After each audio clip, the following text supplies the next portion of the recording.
નમસ્કાર પશુપાલક સાથીઓ, સ્વાગત છે તમારું આપણા આજના નવા વિડીયોમાં। તો ખેડૂત મિત્રો, આજે આપણે વાત કરીશું કે આપણા પશુઓ હોય છે, ગાય હોય અથવા તો હોય ભેંસ, આ બંને પશુઓને બે પ્રકારના છારા આપણે ક્યારેય પણ ખવડાવવા જોઈએ નહીં।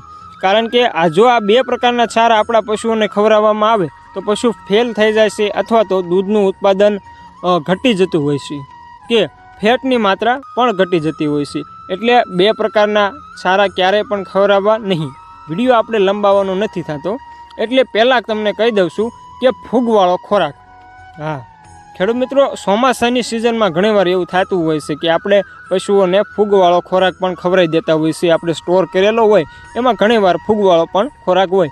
આનાથી શું થાય છે તો ખેડૂત ભાઈ, આપણું પશુ ફેલ થઈ જાય છે, તેમજ દૂધની માત્રા ઘટી જાય છે, ફેટની માત્રા ઘટી જાય છે। એટલે ક્યારેય પણ ચોમાસાની સિઝનમાં આપણે ફૂગવાળો ખોરાક આપણા પશુઓને ખવડાવવો નહીં। ખવડાવવું જોઈએ કેવો ખોરાક? તો મકાઈ છે, મકાઈમાં રેસાનું પ્રમાણ વધારે હોય છે। મકાઈ ખવડાવવાથી દૂધનું ઉત્પાદન પણ વધે છે, ફેટની માત્રા પણ વધે છે, એવો ખોરાક ખવડાવવો જોઈએ। અને બીજી વાત કરીએ તો ખેડૂત ભાઈઓ, આપણે સ્ટોર કરીને રાખતા હોઈએ છીએ ઘણીવાર આપણે ચોખાનું ભૂસું।